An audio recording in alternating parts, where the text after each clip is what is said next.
大家好，今天咱们来扯这个1085画的蛋。这个莉莉新的信息来了，确定是个带地的。那我们上期说过，这个小心熊的斐提士指的就是小心海盗。这一话说的小心神的天敌，也就是地之一族。那么也就是说，地之一族就是海盗。那么阿拉巴斯坦王家，美田老师玩的一直是这个阿马尔代文书的宗教改革，还有木乃伊系列这个埃及的大杂烩。那么我们从埃及这个角度出发，历史上有没有一个人是消失于历史记载的女王，解中地级，还和航海有关系的呢？没有错，还真就有这么一个人，就是古埃及一位著名的女法老哈特谢普苏特。哈特谢普苏特的意思是高贵的女士，是第18王朝的法老，约公元前1479年到公元前1458年在位，是法老图特摩斯一世的女儿，嫁给了自己的哥哥图特摩斯二世。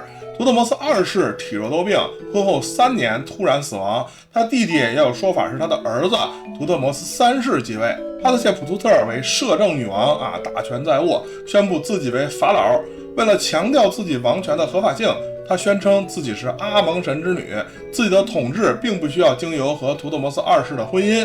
他雕像也多以装饰着假胡子和羊角的男性特征出现，心理性别男非常的正确。这个哈特谢普苏特女王有点埃及版武则天的意思是吧？她最大的成就呢，其实就是航海上的伟大成就。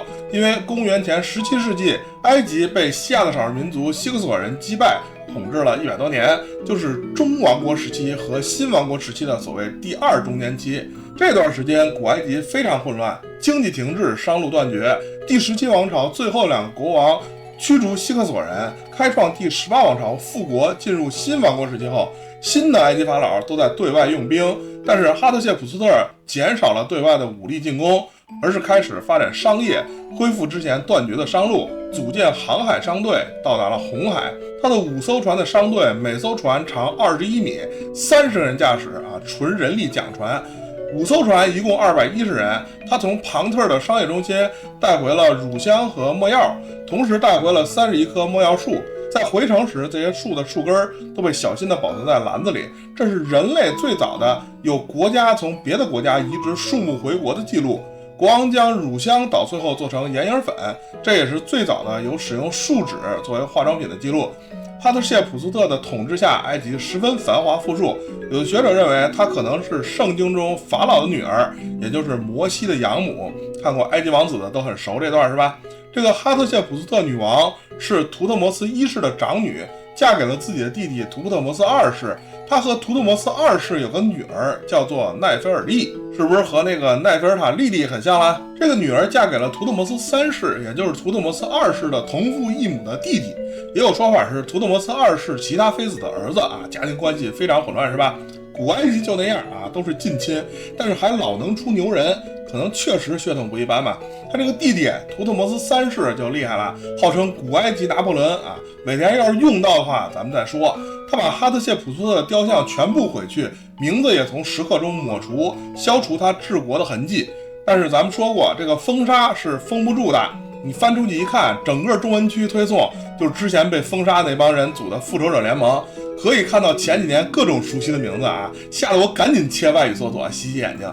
今天都封不住，何况古代？还是有很多的雕像、石刻、壁画封不干净，被挖掘出来。我们可以看出，如果尾田老师要从古埃及历史里找一个女王搞航海被封杀，那么唯一的选择可能就是这个哈特谢普苏特女王了。我们看她具体怎么用，当然也可能他说的是埃及，其实又搞别的都说不准。然后是这个伊姆的影子能力，首先我个人不觉得这个是影子感觉更像是乌贼娘的触手。这个咻噜噜的音效也像而且捅科布拉的这一家伙是从侧面攻击，然后自下而上。站他左手边的应该是这2个货甘地或者林肯。林肯抬头看了一眼，那么甘地的可能性更大一些。反正应该不是伊姆本人出的手，但是大家都说是影子，我就先按影子说一下影子。说到影子，一下想到莫利亚了是吧？这不七武海之耻吗？感觉特别掉价。其实莫利亚那个影子是玩的小飞侠的彼得班的梗，大家应该都看出来了。这个影子能力如果从古埃及那条线去找的话，逼格就高多了。这个涉及古埃及的灵魂观，古埃及人认为影子是人存在的表征，人不在了，影子也会消失，而影子没了，人也就没了。所以他们认为神像是有影子，所以神也在神像之内。古埃及人会制作纯黑色的小人，代表死亡后的自己或者阿努比斯。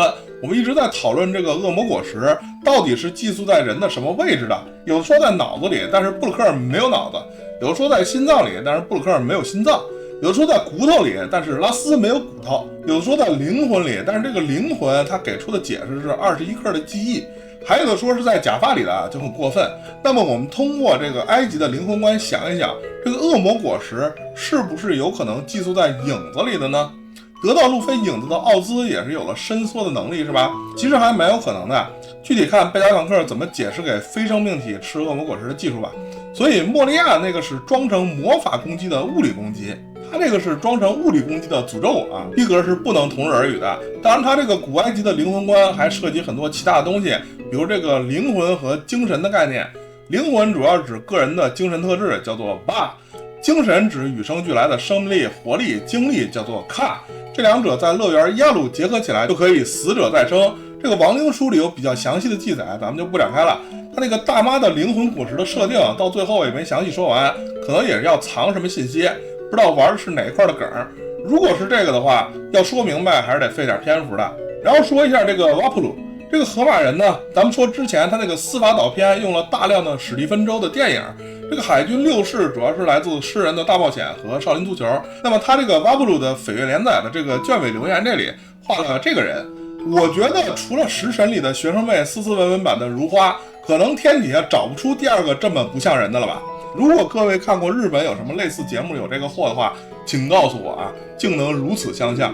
那么如果这个是出自食神，那这个跌落人生谷底靠卖玩具翻身的本大爷，可能原型就是卖撒尿牛丸的史蒂芬周。